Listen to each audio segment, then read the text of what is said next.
Section ಉಲ್ಲಂಘಿಸಿದ JDS ವಿಶೇಷ ಕಾರ್ಯಕ್ರಮಕ್ಕೆ ಸ್ವಾಗತ. ನಾನು ಹರೀಶ್ ಮುಲ್ಕಿ. ವೀಕ್ಷಕರೇ, ಈಗಾಗಲೇ ಗಮನಿಸಬಹುದು, ಒಂದಷ್ಟು ಜೆಡಿಎಸ್ ನಲ್ಲಿ ಹುಮ್ಮಸ್ಸು ಬಹಳಷ್ಟು ನೆಲೆ ಮಾಡಿದೆ ಅಂತ ಹೇಳ್ಬೋದು. ಎಲ್ಲೆಡೆಯಲ್ಲೂ ಕೂಡ ಕಾರ್ಯಕರ್ತರದ ಒಂದಷ್ಟು ವಿಜಯೋತ್ಸವವನ್ನು ಕೂಡ ಮಾಡ್ತಾರೆ. ಅದಕ್ಕಿಂತ ಮೊದಲೇ ಮುನ್ನೆಚ್ಚರಿಕೆಯಾಗಿ ಬಹಳಷ್ಟು ಒಂದು ಅಹಿತಕರ ಘಟನೆಗಳು ಆಗಬಾರ್ದು ಅನ್ನುವಂತಹ ರೀತಿಯಲ್ಲಿ ಸೆಕ್ಷನ್ ಅನ್ನು ಕೂಡ ಜಾರಿಗೆ ಮಾಡಿರುವಂಥದ್ದು. 144 ಸೆಕ್ಷನ್ ಅಲ್ಲೇ ವಿಜಯೋತ್ಸವವನ್ನು ಕೂಡ ಮಾಡಬಾರ್ದು ಅನ್ನುವಂತ ಆಜ್ಞೆ ಇದ್ರು. ಕಮಿಷನರೇಟ್ ನಲ್ಲೇ ಒಂದಷ್ಟು ವಿಜಯೋತ್ಸವವನ್ನು ಮಾಡಿರುವಂಥದ್ದು. ಇದೆಲ್ಲವನ್ನು ಕೂಡ ಇವತ್ತು ಚರ್ಚೆಯಲ್ಲಿ ಭಾಗವಹಿಸಿದಂತ ಅತಿಥಿಯ ಜೊತೆ ಆ ಚರ್ಚೆಗಳನ್ನು ಕೂಡ ಮಾಡೋಣ. ಇಂದಿನ ಅಥವಾ ಈಗಿನ ಪ್ರಸ್ತುತ ರಾಜಕೀಯದ ಪರಿಸ್ಥಿತಿ ಹೇಗಿದೆ, ಜೆಡಿಎಸ್ ಅನ್ನು ಕರಾವಳಿ, ದಕ್ಷಿಣ ಕನ್ನಡ ಜಿಲ್ಲೆ ಅಥವಾ ಉಡುಪಿ ಭಾಗದಲ್ಲಿ ಯಾವ ರೀತಿ ಒಂದು ಭದ್ರ ಕೋಟೆಯನ್ನಾಗಿ ಮಾಡಬಹುದಾ ಅಥವಾ ಎಷ್ಟು ಸಮಯ ಬೇಕು, ಇದೆಲ್ಲವನ್ನು ಕೂಡ ಮಾತಾಡಲಿಕ್ಕೆ ನಮ್ಮ ಜೊತೆ ವಿಶೇಷವಾಗಿ ವಕೀಲರು, ನ್ಯಾಯವಾದಿಯಾದಂಥ ಸಂಗಪ್ಪ ಅವರು ಇದ್ದಾರೆ ಕಾರ್ಯಕ್ರಮಕ್ಕೆ ಸ್ವಾಗತ ಸರ್. ಹೇಗೆ ಅನಿಸ್ತಾ ಇದೆ ಜೆಡಿಎಸ್ ಇದೀಗ ಏನೇ ಆಗಲಿ ಒಂದು ಸತಾಯಗತಾಯ ಆಗಲಿ ಒಂದು ಅಧಿಕಾರಕ್ಕೆ ಬರುವಂತ ಎಲ್ಲ ಪ್ರಯತ್ನಗಳನ್ನು ಮಾಡ್ತಾ ಇದೆ, ಹೇಗೆ ಅನಿಸ್ತಾ ಇದೆ ಸರ್ ತಮಗೆ? ಅಲ್ಲ, ನಿಜವಾಗ್ಲೂ ಸಂತೋಷ ಆಗ್ತದೆ. ಯಾಕೆಂತ ಹೇಳಿದ್ರೆ ಕುಮಾರಸ್ವಾಮಿ ಅವರು ಅವರ ಹಿಂದಿನ ಅವಧಿಯಲ್ಲಿ ಬಹಳ ಈಗಿರುವಂಥ ಎಲ್ಲ ಮುಖ್ಯಮಂತ್ರಿಗಳಿಂದ ಒಂದು ಉತ್ತಮವಾದಂತಹ ಸರ್ಕಾರವನ್ನು ಕೊಟ್ಟಿದ್ದರು, ಉತ್ತಮವಾದಂಥ ಆಡಳಿತವನ್ನು ಕೊಟ್ಟಿದ್ದರು, ಜನಸ್ನೇಹಿಯಾದಂಥ ಆಡಳಿತವನ್ನು ಕೊಟ್ಟಿದ್ದರು. ವಿಶೇಷವಾಗಿ ಗ್ರಾಮ ವಾಸ್ತವ್ಯ ಅಂತ ಕಾರ್ಯಕ್ರಮಗಳನ್ನು ನಡೆಸಿ ಸರ್ಕಾರಕ್ಕೂ ಜನಕ್ಕೂ ಇರುವಂತಹ ಒಂದು ಬಾಂಧವ್ಯವನ್ನು ಇನ್ನಷ್ಟು ವೃದ್ಧಿಸಿದ್ರು. ಸೊ ಈ ನಿಟ್ಟಿನಲ್ಲಿ ಈ ರಾಜ್ಯದ ಜನತೆ ಹೆಚ್ಚು ಅವರಿಂದ ನಿರೀಕ್ಷೆ ಮಾಡ್ತಾ ಇದ್ದಾರೆ. ಜನರೊಟ್ಟಿಗೆ ಹೆಚ್ಚು ಬಾಂಧವ್ಯದಿಂದ ವರ್ತಿಸಿದಂತಹ ವ್ಯಕ್ತಿ ಹಾಗೂ ಜನರ ಭಾವನೆಗಳಿಗೆ ಕೂಡಲೇ ಸ್ಪಂದಿಸುವಂತ ವ್ಯಕ್ತಿಯವರು. ಸೊ ಈ ನಿಟ್ಟಿನಲ್ಲಿ ಇದು ಒಂದು ಗಮನಾರ್ಹವಾದಂಥ ಬೆಳವಣಿಗೆ ಮಾತ್ರ ಅಲ್ಲ, ಎಲ್ಲರಿಗೂ ಸಂತೋಷವಾದಂಥ ಬೆಳವಣಿಗೆ. ಎಸ್, ಅದನ್ನೆಲ್ಲ ಒಪ್ಕೊಳ್ಳೋಣ. ಆದ್ರೆ ಮೊದಲಿಗೆ ಆದ್ಯತೆಯನ್ನು ರಾಜ್ಯಪಾಲರು ಕೊಟ್ಟಿರುವಂಥದ್ದು ಬಿಜೆಪಿಗೆ. ಬಹಳಷ್ಟು ದೊಡ್ಡ ಪಕ್ಷ, ಅಂದ್ರೆ ಡಿಜಿಟ್ ಸಂಖ್ಯೆಯಲ್ಲಿ ಬಹಳಷ್ಟು ದೊಡ್ಡ ಪಕ್ಷ ಆಗಿದೆ. ಬಹುಮತ ಸಾಬೀತುಪಡಿಸಬೇಕು ಅಥವಾ 13 ಡಿಜಿಟ್ ಮ್ಯಾಜಿಕ್ ಸಂಖ್ಯೆ ಏನಿದೆ ಅದಕ್ಕೆ ಸನಿಹವಾಗಿರುವಂತ ಮೊದಲ ಪಕ್ಷ ಅಂತ ಹೇಳಿದ್ರೆ ಬಿಜೆಪಿ ಅನ್ನುವಂಥದ್ದು.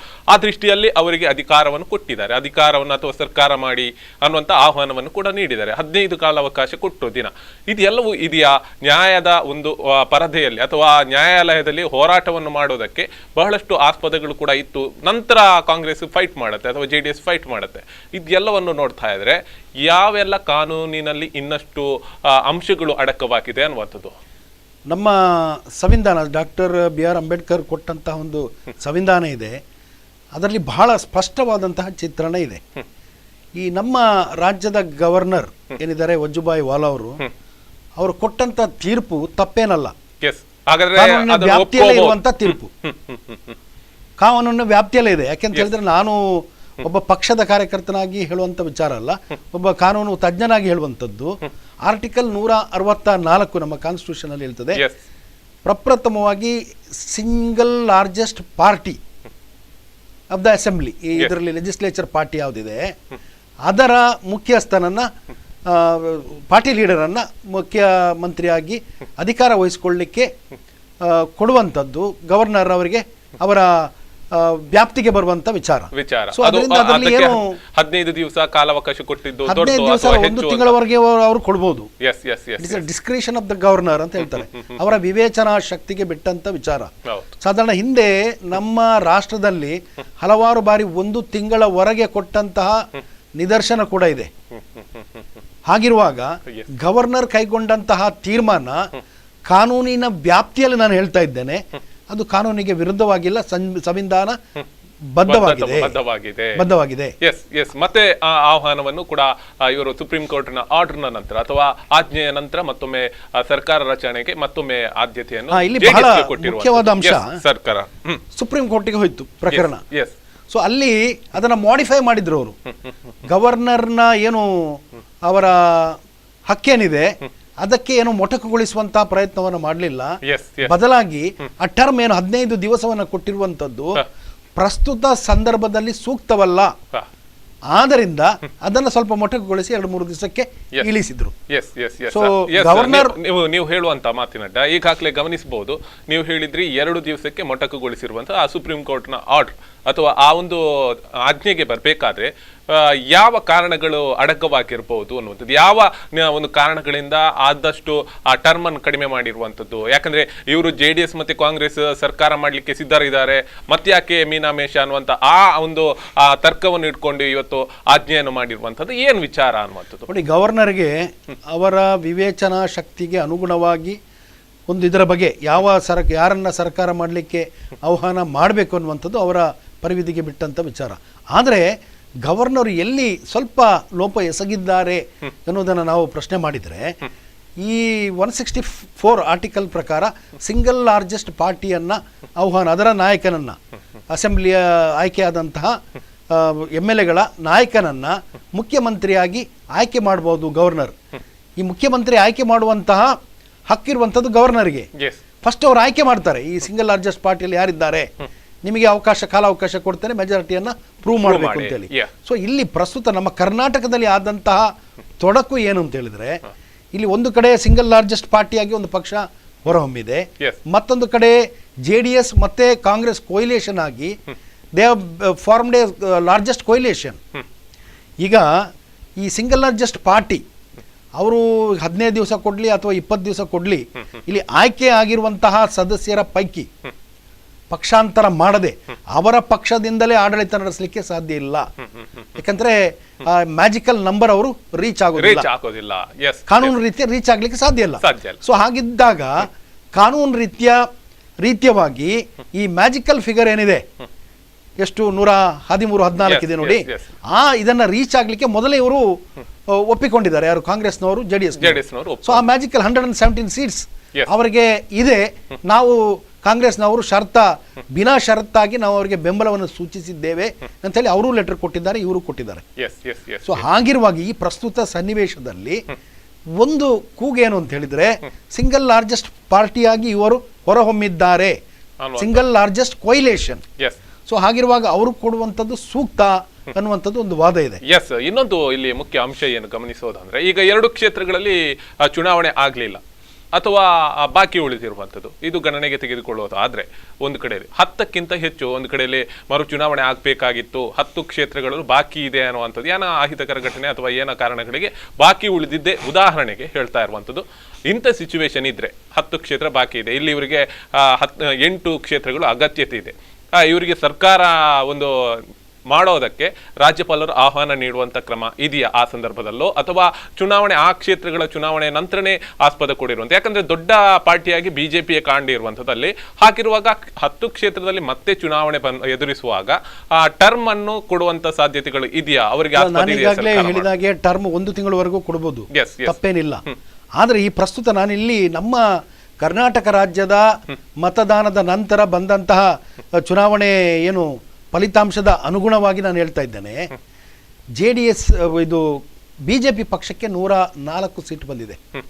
ಇನ್ನು 2 ಕ್ಷೇತ್ರಗಳಲ್ಲಿ ಚುನಾವಣೆ ಆದರೂ ಕೂಡ 106 ಆಗುತ್ತೆ. ಮ್ಯಾಜಿಕಲ್ ಫಿಗರ್ ಅವರು ರೀಚ್ ಆಗ್ಲಿಕ್ಕೆ ಸಾಧ್ಯ 106 ಬಿಡಿ, ಅದಕ್ಕೆ 2 ಪಕ್ಷೇತ್ರಗಳು ಸೇರಿದ್ರು 108 ಆಗುತ್ತೆ.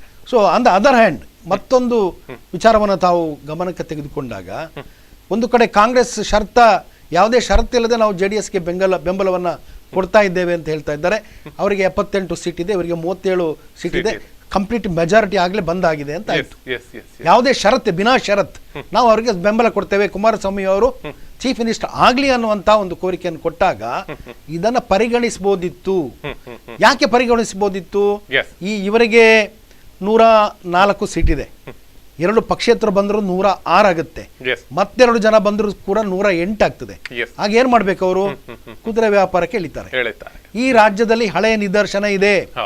ಆಪರೇಷನ್ ಕಮಲ ಅನ್ನುವಂತ ಹೆಸರಿನಲ್ಲಿ ಪಕ್ಷಾಂತರ ಮಾಡಿ ಈ ಮೆಜಾರಿಟಿ ಗಳಿಸುವಂತಹ ಪ್ರಕ್ರಿಯೆ ಏನಿದೆ ಅದಕ್ಕೆ ಅವಕಾಶವನ್ನು ಕೊಡದೆ ಸಿಂಗಲ್ ಲಾರ್ಜೆಸ್ಟ್ ಕೊಯ್ಲೇಷನ್ ಅವರಿಗೆ ಅವಕಾಶ ಕೊಡಬೇಕಿತ್ತು ಅನ್ನುವಂಥದ್ದು ಎಲ್ಲ ತಜ್ಞರ ಅಭಿಪ್ರಾಯ. ಇದರಲ್ಲಿ ರಾಜ್ಯಪಾಲರು ಎಡವಿದ್ದಾರೆ ಅಂತ ಹೇಳ್ಬೋದು.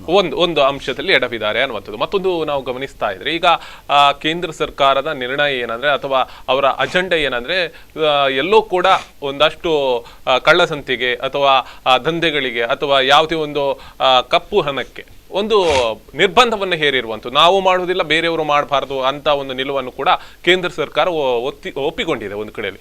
ಅಂತ ಸ್ಥಿತಿಯಲ್ಲಿರುವಾಗ ಕೇಂದ್ರ ಸರ್ಕಾರಕ್ಕೆ ಇದೊಂದು ಮುಳುವಾಯ್ತಾ ಅನ್ನುವಂಥದ್ದು, ಈ ಒಂದು ತತ್ವ ಸಿದ್ಧಾಂತ ಎಲ್ಲೋ ಒಂದು ಕಡೆಯಲ್ಲಿ ಕುದುರೆ ವ್ಯಾಪಾರ ಮಾಡಿದ್ರೆ ಒಂದು ಕಪ್ಪು ಹಣದ ಮೇಲಿರುವಂತ ಹಣೆ ಪಟ್ಟಿ ನಮ್ಮ ಮೇಲೆ ಅಂಟಿಕೊಂಡಂತಾಗತ್ತೆ ಅನ್ನುವಂತ ಒಂದು ಬೆದರಿಕೆ ಅಥವಾ ಆ ಒಂದು ಭಯದಿಂದ ಎಲ್ಲ ಒಂದು ಕಡೆಯಲ್ಲಿ ಹಿಂದೆ ಸರಿತಿರ್ಬೋದಾ ಅಂತ. ಹಿಂದೆ ಸರಿದಿಲ್ಲ, ಅವರು ಎಲ್ಲಾ ಪ್ರಯತ್ನವನ್ನ ಮಾಡಿದ್ದಾರೆ. ಈ ಕುದುರೆ ವ್ಯಾಪಾರಕ್ಕೆ ಬೇಕಾದಂತಹ ಈ ಏನು ಕಪ್ಪು ಹಣ ಅಂತ ಒಂದು ಕಡೆ ಹೇಳ್ತಾ ಇದ್ದಾರೆ. ಈ ಕುದುರೆ ವ್ಯಾಪಾರಕ್ಕೆ ತಾವು ನೋಡಿದಿರಿ, ಕೆಲವು ಮಾಧ್ಯಮದಲ್ಲಿ ಬಂದಿದೆ ಯಾವ ರೀತಿ ಕುದುರೆ ವ್ಯಾಪಾರಕ್ಕೆ 100 ಕೋಟಿವರೆಗೂ ಆಫರ್ ಮಾಡಿದ್ದಾರೆ ಒಂದು ಟಿಕೆಟ್ಗೆ. ಹಾಗಾದ್ರೆ ಕಪ್ಪು ಹಣ ಯಾರ ಹತ್ರ ಇದೆ, ಇದು ಪ್ರಶ್ನೆ.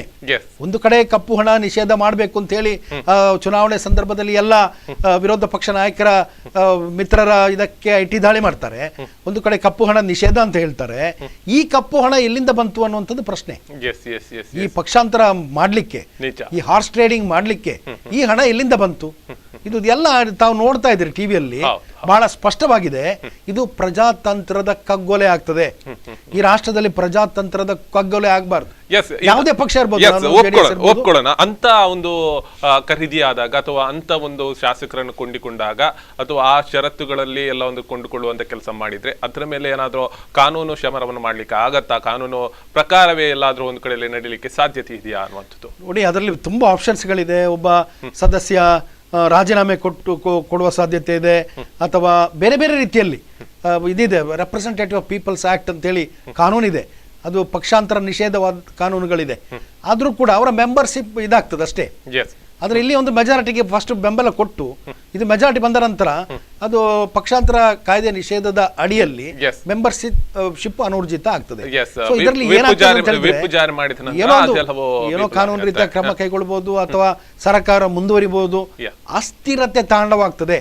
ಪ್ರಜಾಪ್ರಭುತ್ವದಲ್ಲಿ ಒಂದು ಅಸ್ಥಿರತೆ ತಾಂಡವಾಡ್ಲಿಕ್ಕೆ ಇದು ಕಾರಣ ಆಗ್ತದೆ. ಪ್ರಜಾಪ್ರಭುತ್ವದಲ್ಲಿ ಬಹಳ ಹಿಂದೆ ಕೂಡ ಸುಮಾರು ಘಟನೆಗಳು ನಡೆದಿದೆ. ವಿಶೇಷವಾಗಿ ನಮ್ಮ ರಾಜ್ಯದಲ್ಲೇ 1989ರಲ್ಲಿ ಆಗಿದಂತ ವೆಂಕಟ ಸುಬ್ಬಯ್ಯನವರು ರಾಜ್ಯಪಾಲರು, ಅವರು ಕೂಡ ಬೊಮ್ಮಾಯಿ ಸರ್ಕಾರವನ್ನ ಮೆಜಾರಿಟಿ ಇಲ್ಲ, ಆರ್ಟಿಕಲ್ 356 ಆಫ್ ದ ಕಾನ್ಸ್ಟಿಟ್ಯೂಷನ್ ನಲ್ಲಿ ಕಾನ್ಸ್ಟಿಟ್ಯೂಷನಲ್ ಫೇಲ್ಯೂರ್ ಆಗಿದೆ ಇಲ್ಲಿ, ಅದರಿಂದ ಸರ್ಕಾರವನ್ನ ಬರ್ಖಾಸ್ತುಗೊಳಿಸಿದ್ರು. ಸೊ ಅದರ ವಿರುದ್ಧ ಅವರು ಹೈಕೋರ್ಟ್ಗೆ ಇದಕ್ಕೆ ಹೈಕೋರ್ಟ್ ಮೆಟ್ಟಲೇರಿದ್ರು. ಅಲ್ಲಿ ಕೂಡ ಅವರಿಗೆ ಸರಿಯಾದಂತ ನ್ಯಾಯ ಸಿಗಲಿಲ್ಲ. ತದನಂತರ ಸುಪ್ರೀಂ ಕೋರ್ಟ್ಗೆ ಹೋದ ನಂತರ ಒಂದು ಮಹತ್ವವಾದಂತ ಒಂದು ತೀರ್ಪನ್ನು ಕೊಡಲಾಯಿತು. It's a landmark judgement ಅಂತ ಹೇಳ್ತೇವೆ. Bommai versus Union of India 1994ರಲ್ಲಿ ಕೊಟ್ಟಂತ ರೂಲಿಂಗ್. ಸೊ ಇದರಲ್ಲಿ ಏನು ಹೇಳ್ತದೆ ಅಂತ ಹೇಳಿದ್ರೆ, ಈ ವಿಶೇಷವಾಗಿ ಇಂತಹ ಸಂದಿಗ್ಧ ಪರಿಸ್ಥಿತಿ ಯಾವಾಗ ಬಂತು? ಕಂಪ್ಲೀಟ್ ಮೆಜಾರಿಟಿ ಒಂದು ಪಾರ್ಟಿಗೆ ಬರೋದಿಲ್ಲ, ಹಂಗ ಅಸೆಂಬ್ಲಿ ಆಗಿರ್ತದೆ.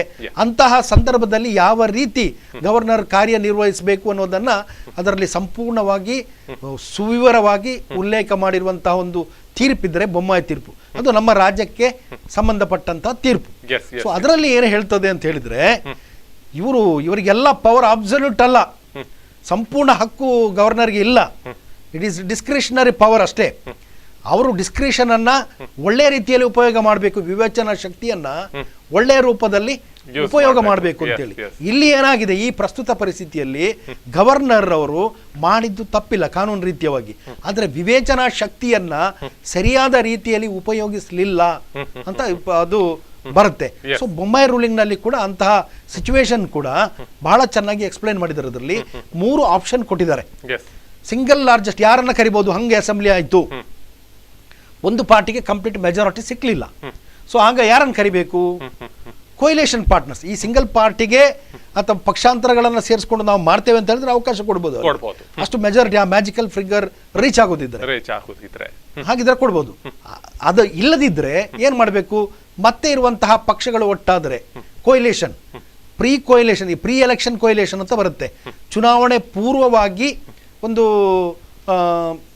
ಹೊಂದಾಣಿಕೆ, ಪಕ್ಷಗಳಲ್ಲಿ ಹೊಂದಾಣಿಕೆ ಆಗಿದ್ರೆ, ಆ ಹೊಂದಾಣಿಕೆ ಇರುವಂತಹ ಪಕ್ಷಗಳು ಮೆಜಾರಿಟಿ ಬಂದ್ರೆ, for example JDS and Congress ಎಲೆಕ್ಷನ್ಗೆ ಮೊದಲೇ ಹೊಂದಾಣಿಕೆ ಮಾಡಿಕೊಂಡು ನೀವೊಂದು 100 ಸೀಟು ನಿಲ್ಲಿ, ನಾವೊಂದು 124 ಸೀಟ್ ನಿಲ್ತೇವೆ ಅಂತೇಳಿ ಹೊಂದಾಣಿಕೆ ಮಾಡಿ ನಿಂತ್ಕೊಂಡಿದ್ರೆ ಅದರ ಮೆಜಾರಿಟಿ, ಆ ಎರಡು ಪಕ್ಷಗಳ ಒಟ್ಟಾರೆ ಮೆಜಾರಿಟಿಯನ್ನು ನೋಡ್ಬೋದು. ಸೊ ಪ್ರೀ ಎಲೆಕ್ಷನ್ ಮೆಜಾರಿಟಿಯನ್ನು ಕನ್ಸಿಡರ್ ಮಾಡ್ಬೋದು. ಒಂದು. ಇನ್ನೊಂದು, ಸಿಂಗಲ್ ಲಾರ್ಜೆಸ್ಟ್ ಪಾರ್ಟಿ. ಯಾವುದು ಸಿಂಗಲ್ ಲಾರ್ಜೆಸ್ಟ್ ಪಾರ್ಟಿ ಅಂದ್ರೆ ಮ್ಯಾಜಿಕಲ್ ಫಿಗರ್ ರೀಚ್ ಆಗಿರುವಂತದ್ದು ಸಿಂಗಲ್ ಲಾರ್ಜೆಸ್ಟ್ ಪಾರ್ಟಿ. ಅದರ CLP ಲೀಡರ್ ಅವರನ್ನ ಕರಿಬೇಕು ಅನ್ನುವಂಥದ್ದು ಎರಡನೇದು. ಇನ್ನು ಮೂರನೇ ಅಂತದ್ದು after election coalition after election ಸಾಬೀತು ಮಾಡಲಾದ ನಂತರ ಅಲ್ಲಲ್ಲ, ಯಾವಾಗಂತ ಹೇಳಿದ್ರೆ ಆಫ್ಟರ್ ಎಲೆಕ್ಷನ್ ಕೊಯ್ಲೇಷನ್, ಚುನಾವಣೆ ಪೂರ್ವ ಏನ್ ಹೇಳ್ತಾರೆ ಹೊಂದಾಣಿಕೆ, ಚುನಾವಣೆ ನಂತರದ ಹೊಂದಾಣಿಕೆ. ಇಲ್ಲಿ ನಮ್ಮ ರಾಜ್ಯದಲ್ಲಿ ಆಗಿರುವಂತದ್ದು ಚುನಾವಣೆ ನಂತರದ ಹೊಂದಾಣಿಕೆ ಆಗಿದೆ. ಎರಡೂ ಪಕ್ಷದವರು ಸಿಂಗಲ್ ಲಾರ್ಜೆಸ್ಟ್ ಪಾರ್ಟಿ ಲೆಟರ್ ಕೊಟ್ಟಿದ್ದಾರೆ. ಒಂದು ಕಡೆ ಈ ಚುನಾವಣೆ ನಂತರ ಆದಂತಹ ಹೊಂದಾಣಿಕೆಯ ಎರಡೂ ಪಕ್ಷಗಳು ಲೆಟರ್ ರೆಸೊಲ್ಯೂಷನ್ ಮಾಡಿ ಕೊಟ್ಟಿದ್ದಾರೆ. ಸೊ ಹಾಗಿರುವಂತಹ ಸಂದರ್ಭದಲ್ಲಿ ಅವರು ಅವರ ವಿವೇಚನಾ ಶಕ್ತಿಯನ್ನ ಸರಿಯಾಗಿ ಬಳಸಬೇಕಿತ್ತು.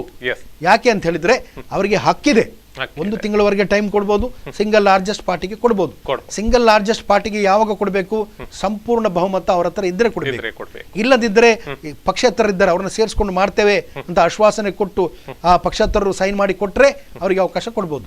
ಅದರ ಹೊರತಾಗಿ ಪ್ರೀ ಎಲೆಕ್ಷನ್ ಕೊಯ್ಲೇಷನ್, ಎಲೆಕ್ಷನ್ಗೆ ಮೊದಲಾದಂಥ ಕೊಯ್ಲೇಷನ್ ಅಲ್ಲಿ ಲಾರ್ಜೆಸ್ಟ್ ಪಾರ್ಟಿ, ಲಾರ್ಜೆಸ್ಟ್ ಗ್ರೂಪ್ ಯಾವುದಿದೆ ಅದರ CLP ಲೀಡರ್ ಯಾರನ್ನು ಸೆಲೆಕ್ಟ್ ಮಾಡ್ತಾರೆ ಅವರಿಗೆ ಕೊಡಬೇಕು.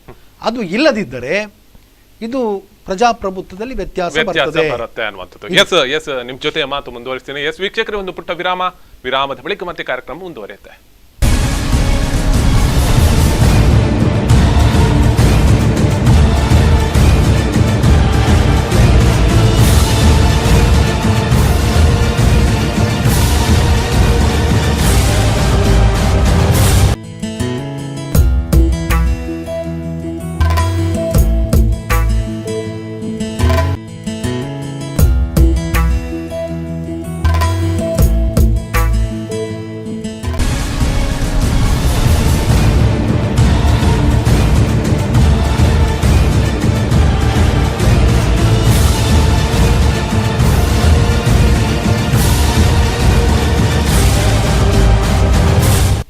ಸೆಕ್ಷನ್ ಉಲ್ಲಂಘಿಸಿದ ಜೆಡಿಎಸ್ ಮತ್ತೊಮ್ಮೆ ಕಾರ್ಯಕ್ರಮಕ್ಕೆ ಸ್ವಾಗತ. ಈಗಾಗಲೇ ಬಹಳಷ್ಟು ವಿಚಾರಗಳನ್ನು, ಒಂದು ಕಾನೂನಾತ್ಮಕ ಅಂಶಗಳನ್ನು ಕೂಡ ನಮ್ಮ ಜೊತೆ ವಿಶೇಷವಾಗಿ ಬಿಚ್ಚಿಡುವಂಥ ಪ್ರಯತ್ನವನ್ನು ಕೂಡ ನಮ್ಮ ಜೊತೆ ವಕೀಲರು ಮಾಡಿದ್ರು, ನ್ಯಾಯವಾದಿಗಳು ಮಾಡಿದ್ರು, ಶಂಗಪ್ಪ ಅವರು. ಒಟ್ಟಾರೆ ಎಲ್ಲ ರಾಜಕೀಯದ ಒಂದು ಅಸ್ತ್ರಗಳು ಏನು, ಅಥವಾ ಏನೆಲ್ಲ ಅಡಕವಾಗಿರುವಂಥದ್ದು, ಸೆಕ್ಷನ್ ಅನ್ನು ಉಲ್ಲಂಘಿಸಿದ್ರೆ ಏನೆಲ್ಲ ಆಗ್ಬೋದು, ರಾಜ್ಯ ರಾಜಕೀಯದಲ್ಲಿ ಸುಪ್ರೀಂ ಕೋರ್ಟಿನ ತೀರ್ಮಾನದಲ್ಲಿ ಎಷ್ಟೆಲ್ಲ ಲೂಪ್ ಹೋಲ್ಸ್ಗಳಿದೆ, ಅಥವಾ ಅದರಲ್ಲಿ ಬದಲಾವಣೆ ಮಾಡಲಿಕ್ಕೆ ಸಾಧ್ಯತೆ ಇದೆಯಾ, ಇದೆಲ್ಲವನ್ನು ಕೂಡ ಮತ್ತೊಮ್ಮೆ ಚರ್ಚೆ ಮುಂದುವರಿಸ್ತೇನೆ. ಈಗಾಗಲೇ ಗಮನಿಸಬಹುದು ನೀವು, ನಮ್ಮ ದಕ್ಷಿಣ ಕನ್ನಡ ಜಿಲ್ಲೆಯಲ್ಲಿ ಕಮಿಷನರೇಟ್ ಅಲ್ಲಿ 144 ಸೆಕ್ಷನ್ ಅನ್ನು ಜಾರಿ ಮಾಡಿರುವಂಥದ್ದು. ಯಾವುದೇ ಒಂದು ಅಹಿತಕರ ಘಟನೆಗಳು ಆಗಬಾರ್ದು, ಯಾಕಂದ್ರೆ ಗೊಂದಲಮಯವಾದಂಥ ಒಂದು ರಾಜಕೀಯದ ವಾತಾವರಣ ಕೂಡ ಕಾಣ್ತಾ ಇರುವಂಥದ್ದು. ಇದು ಎಲ್ಲ ದೃಷ್ಟಿಯಿಂದಲೂ ಕೂಡ ಸೆಕ್ಷನ್ ಅನ್ನು ಜಾರಿ ಮಾಡಿರುವಂಥದ್ದು. ಆದರೆ ವಿಜಯೋತ್ಸವವನ್ನು ಮಾಡಿದ್ದಾರೆ, ಬೆಂದ್ರವೆಲ್ಲಲ್ಲಿ ವಿಜಯೋತ್ಸವವನ್ನು JDS-ನವರು ಮಾಡಿರುವಂಥದ್ದು. ಅವರ ಮೇಲೆ ಎಷ್ಟರ ಮಟ್ಟಿಗೆ ಪರಿಣಾಮ ಬೀರತ್ತೆ ಈ ಕಾನೂನು ಅನ್ನುವಂಥದ್ದು ನೋಡಿ. ಇದು ನಾಟ್ ಕನ್ಫೈನ್ಡ್ ಟು JDS ಪಕ್ಷಕ್ಕೆ ಮಾತ್ರ ತಾವು ಸೀಮಿತವಾಗಿ ಹೇಳೋದಿದ್ರೆ ಇದು ತಾವು ಹೇಳೋದು ತಪ್ಪಾಗ್ತದೆ. ಯಾಕೆಂತ ಹೇಳಿದ್ರೆ ಚುನಾವಣೆ ಆಗ್ತಾ ಇರುವಂತಹ ಸಂದರ್ಭದಲ್ಲಿ 144 ಸೆಕ್ಷನ್ ಇತ್ತು, ರಿಸಲ್ಟ್ ಬರುವಾಗ 144 ಸೆಕ್ಷನ್ ಇತ್ತು. ಆಗ BJP ಪಕ್ಷದವರು ಎಲ್ಲಾ ಕಡೆ ವಿಜಯೋತ್ಸವನ ಮಾಡ್ತಾ ಇದ್ರು. ಮತ್ತೆ ಕಾಂಗ್ರೆಸ್ ಪಕ್ಷದವರು ತಾವು ನೋಡಿರ್ಬೋದು, ಚುನಾವಣೆ ರಿಸಲ್ಟ್ ಬರ್ಲಿಕ್ಕೆ ಮೊದಲು ನಮ್ಮ ಮಂಗಳೂರು ಕ್ಷೇತ್ರದ ಅಭ್ಯರ್ಥಿಯವರ ಸಹಚರರು ಅಲ್ಲಿ ಫಳ್ಳೀರ್ನಲ್ಲಿ ಪಟಾಕಿ ಸಿಡಿಸಿ ಸಂಭ್ರಮಾಚರಣೆ ಮಾಡಿದ್ದಾರೆ. JDS ಏನ್ ಮಾಡಿದೆ, ಕೇವಲ ಅವರ ಕಚೇರಿ ಎದುರುಗಡೆ ಒಂದು ಕಾಲ್ ಗಂಟೆಯ ಕಾರ್ಯಕ್ರಮ ಮಾಡಿದ್ದಾರೆ ಅಷ್ಟೇ. ಕಚೇರಿ ಎದುರುಗಡೆ ಪಬ್ಲಿಕ್ ನ್ಯೂಸೆನ್ಸ್ ಮಾಡಲಿಲ್ಲ. 144 ಯಾರು ಉಲ್ಲಂಘನೆ ಮಾಡಬಾರ್ದು, ತಪ್ಪು, ಅದು ತಪ್ಪೇ, ಯಾರು ಮಾಡಿದ್ರು ತಪ್ಪೆ. ಆದ್ರೆ ಇದು ಕೇವಲ ತಾವು JDS ಪಕ್ಷಕ್ಕೆ ಸೀಮಿತವಾಗಿ ಹೇಳ್ಬೇಡಿ. ಇಡೀ ರಾಜ್ಯದಲ್ಲಿ BJP ಪಕ್ಷದವರು ಇರ್ಬೋದು, ಕಾಂಗ್ರೆಸ್ ಪಕ್ಷದವರು ಇರ್ಬೋದು, ಎಲ್ಲರೂ ವಿಜಯಾಚರಣೆ ಮಾಡಿದ್ದಾರೆ. ಯಾವಾಗ ಎಲೆಕ್ಷನ್ ರಿಸಲ್ಟ್ ಬಂದಾಗಲೇ ಮಾಡಿದ್ದಾರೆ. 144 ಸೆಕ್ಷನ್ ಇದ್ದ ಹೊರತಾಗಿಯೂ ಮಾಡಿದ್ದಾರೆ. So it is a subject of ಇದು ನಮ್ಮ local police, they should have contain it. ಅವ್ರು ಹೋಗಿ ಅದನ್ನು ತಡೆ ಹಿಡಿಯುವಂಥದ್ದು ಅವರ ಕರ್ತವ್ಯ. ಹೌದು, ಅದನ್ನು ತಡೆಯಬಹುದಿತ್ತು, ಆದ್ರೆ ತಡೆಯುವಂತ ಪ್ರಯತ್ನಗಳನ್ನು ಮಾಡಿಲ್ಲ. ಏನೋ ಆಹಿತ ಪೊಲೀಸರು ಕೂಡ ತಮ್ಮ ವಿವೇಚನಾ ಶಕ್ತಿಯನ್ನ ಉಪಯೋಗ ಮಾಡ್ತಾರೆ. ಈಗ JDS ಪಕ್ಷದವರು ಒಂದು 10 ನಿಮಿಷ ಮಾಡ್ಕೊಳ್ತಾರೆ, ಅದೊಂದು ಎಮೋಷನಲ್ ಔಟ್ ಬಸ್ಟ್. ಸೊ ಅದನ್ನ ಮಾಡ್ಕೊಳ್ತಾರೆ ಅಂತ ಹೇಳಿ ಬಿಟ್ಟಿದ್ದಾರೆ. ಸೊ ಅದಕ್ಕೆ ಮೀರಿ ಸ್ವಲ್ಪ ವರ್ತಿಸಿದ್ರೆ ಪೊಲೀಸರು ಅವರ ಯಾಕಂದ್ರೆ ಈಗಾಗಲೇ ನಾವು ಗಮನಿಸಿದ್ರೆ ದಕ್ಷಿಣ ಕನ್ನಡ ಜಿಲ್ಲೆಯಲ್ಲಿ ಅಸ್ತಿತ್ವವನ್ನು ಕಳ್ಕೊಂಡಿರುವಂತದ್ದು ಮತ್ತೊಮ್ಮೆ ಅಸ್ತಿತ್ವವನ್ನು ಪಡ್ಕೊಳ್ಳುವಂತ ಎಲ್ಲಾ ಲಕ್ಷಣಗಳು ಕಾಣ್ತಾ ಇರುವಂತದ್ದು ಈ JDS ಆಗಿರ್ಬೋದು. ಬಹಳಷ್ಟು ಮೂಡಬಿದ್ರೆ ಕ್ಷೇತ್ರದಲ್ಲಿ ತನ್ನದೇ ಆದ ಅಸ್ತಿತ್ವ ಇತ್ತು, ಬಹಳಷ್ಟು ದೊಡ್ಡ ಪಕ್ಷ ಅಂತ ಅನಿಸುವಂತಹ ಒಂದು ಪ್ರಮೇಯ ಅಲ್ಲಿ ಅಮರನಾಥ್ ಶೆಟ್ಟಿ ಅವರು ಕೂಡ ನೀಡಿರುವಂತಹ ಸಚಿವರಾಗಿದ್ದಾರೆ. ಬಹಳಷ್ಟು ದೊಡ್ಡ ಜನಜೀವನದಲ್ಲಿ ಅವರು ತೊಡಗಿಕೊಂಡವರು. ಎಸ್, ಮತ್ತೊಮ್ಮೆ ಅಂತ ದಿನಗಳು ಮರುಕಳಿಸ್ತಿರುವಾಗ JDS ಕಾಂಗ್ರೆಸ್ ಮಾಡಿದಂಥದ್ದನ್ನೇ ಅಥವಾ ಕಾಂಗ್ರೆಸ್ BJP ಮಾಡಿದಂಥದ್ದನ್ನೇ JDS ಮಾಡುವಂಥದ್ದು ಎಷ್ಟರ ಮಟ್ಟಿಗೆ ತಪ್ಪು? ಅವರು ತಪ್ಪು ಮಾಡಿದ್ದಾರೆ ಸರಿ, ನಾವು ಯಾಕೆ ಅದನ್ನು ತಪ್ಪನ್ನು ಮಾಡಬಹುದು? ನಾನು ಬಹಳ ಸ್ಪಷ್ಟವಾಗಿ ತಮಗೆ ಹೇಳ್ತಾ ಇದ್ದೇನೆ, ನಮ್ಮ ಪಕ್ಷದವರು ಬೀದಿ ಬೀದಿಯಲ್ಲಿ ಮೆರವಣಿಗೆ ಮಾಡಿಕೊಂಡು ಪಟಾಕಿ ಸಿಡಿಸ್ಕೊಂಡು ಗಲಾಟೆ ಮಾಡಲಿಲ್ಲ. ಪಕ್ಷದ ಕಚೇರಿ ಎದುರುಗಡೆ ಒಂದು 5 ನಿಮಿಷ ಸಂತೋಷವನ್ನು ವ್ಯಕ್ತಪಡಿಸಿದ್ರು ಅಷ್ಟೇ ಹೊರತು ಬೇರೇನೂ ಮಾಡಿಲ್ಲ. ಪೊಲೀಸರು ಇದರ ಗಮನಕ್ಕೆ ಬಂದಿದೆ. ಅವರು ಕೂಡ ಇವರು ಏನು ಅಹಿತಕರ ಘಟನೆಗೆ ಅವಕಾಶ ಕೊಡುವುದಿಲ್ಲ ಅನ್ನುವಂಥ ಪಕ್ಷದ ನಾಯಕರ ಕೋರಿಕೆ ಮೇಲೆಗೆ 5 ನಿಮಿಷ ಕಾರ್ಯಕ್ರಮ ಮಾಡಿದರೆ ಹೊರತು ಬೀದಿ ಬೀದಿಯಲ್ಲಿ ಪಟಾಕಿ ಸಿಡಿಸುವಂಥದ್ದು ಅಥವಾ ಘೋಷಣೆಯನ್ನು ಕೂಗಿಕೊಂಡು ಹೋಗುವಂಥದ್ದು ತಾವೀಗ ನೋಡ್ತಾ ಇದ್ದಾರೆ ವಿಟ್ಲದಲ್ಲಿ ಏನಾಗ್ತಾ ಇದೆ. ಸೊ ಈ ಎಲ್ಲ ಘಟನೆಗಳಕ್ಕೆ ನಾವು ಯಾರು ಭಾಗಿಯಾಗಿಲ್ಲ, ನಮ್ಮ ಪಕ್ಷದವರು ಯಾರು ಭಾಗಿಯಾಗಿಲ್ಲ. ಮತ್ತೆ ತಾವು ಪಕ್ಷದ ಡೆವಲಪ್ಮೆಂಟ್ ಬಗ್ಗೆ ನೀವು ಹೇಳ್ತಾ ಇದ್ದೀರಿ, ಈ ಇಲ್ಲೆಲ್ಲ ಅಮರನಾಥ್ ಶೆಟ್ಟರ್ ಇದ್ದಂತ ಸಂದರ್ಭದಲ್ಲಿ ಇತ್ತು, ಈಗ ಇಲ್ಲ ಅನ್ನುವಂಥದ್ದು. ಇಂಗ್ಲಿಷ್ ನಲ್ಲಿ ಒಂದು ದೊಡ್ಡ ಹಿರಿಯರು ಒಂದು ಮಾತು ಹೇಳಿದ್ದಾರೆ, 1 step forward 2 step back. It all happens in a life of an individual. 1 step forward 2 step backward. It all happens in the development of nations. 1 step forward 2 step backward. It all happens in the development of political parties ಅಂತ ಹೇಳ್ತಾರೆ. So 1 ಹೆಜ್ಜೆ ಮುಂದೆ 2 ಹೆಜ್ಜೆ ಹಿಂದೆ. ಪ್ರತಿಯೊಬ್ಬ ವೈಯಕ್ತಿಕ ವ್ಯಕ್ತಿಯ ವೈಯಕ್ತಿಕ ಜೀವನದಲ್ಲಿ ಆಗ್ತದೆ. 1 ಹೆಜ್ಜೆ ಮುಂದೆ ಇಟ್ಟರೆ 2 ಹೆಜ್ಜೆ ಹಿಂದೆ ಇಡಬೇಕು ಅಂತ ಪರಿಸ್ಥಿತಿ ಬರ್ತದೆ. ಹಾಗೆ ದೇಶದ ಅಭಿವೃದ್ಧಿಯಲ್ಲಿ ಕೂಡ 1 ಹೆಜ್ಜೆ ಮುಂದೆ ಇಟ್ಟರೆ ಕೆಲವು ಸಂದರ್ಭದಲ್ಲಿ 2 ಹೆಜ್ಜೆ ಹಿಂದೆ ಇಡಬೇಕಾಗ್ತದೆ. ಅದೇ ರೀತಿ ರಾಜಕೀಯ ಪಕ್ಷಗಳಲ್ಲೂ ಅಷ್ಟೇ 1 ಹೆಜ್ಜೆ ಮುಂದೆ 2 ಹೆಜ್ಜೆ ಹಿಂದೆ ಬರುವಂಥದ್ದು ಸರ್ವೇ ಸಾಮಾನ್ಯ. ಸೊ ಹಾಗಿರುವಾಗ ಈ ನಮ್ಮ 2 ಹೆಜ್ಜೆ ಹಿಂದೆ ಆಗಿದೆ.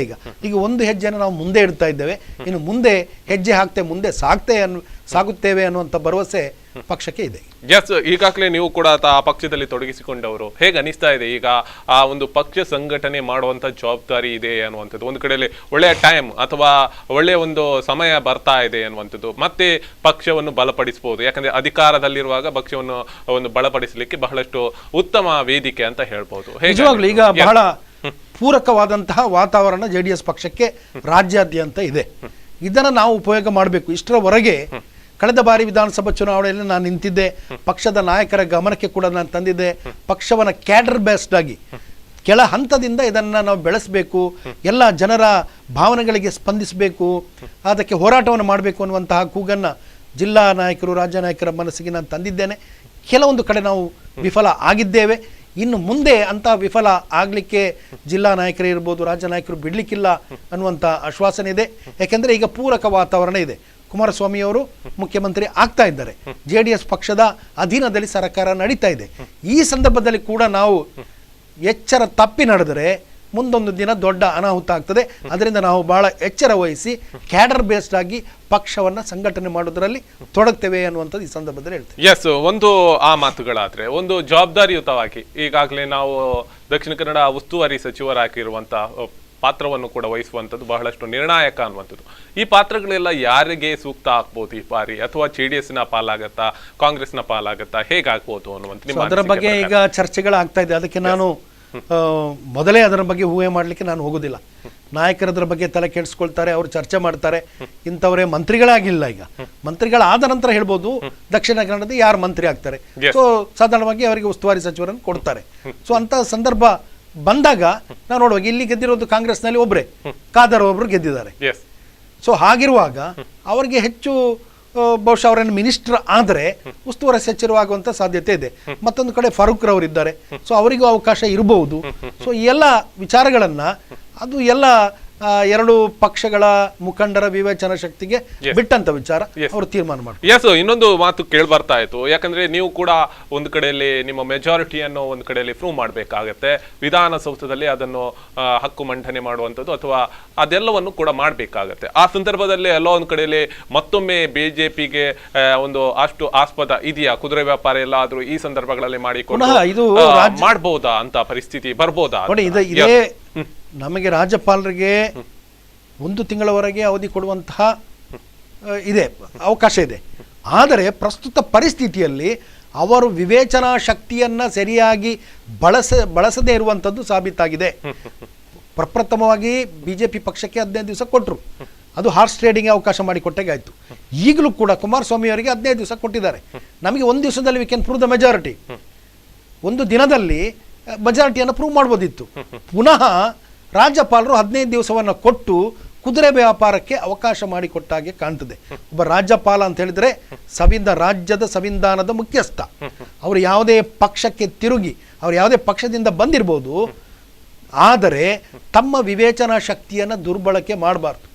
ಈ ಸಂವಿಧಾನ ಅಷ್ಟು ಪವಿತ್ರವಾದಂಥ ಗ್ರಂಥ, ಅದಕ್ಕೆ ಅನುಗುಣವಾಗಿ ಅವರು ನಡ್ಕೊಳ್ಬೇಕೇ ಹೊರತು ಯಾವುದೋ ಒಂದು ಪಕ್ಷಕ್ಕೆ ಅವರು ವಾಳ್ತಾ ಇರುವುದು ಅಷ್ಟು ಒಳ್ಳೇದಲ್ಲ.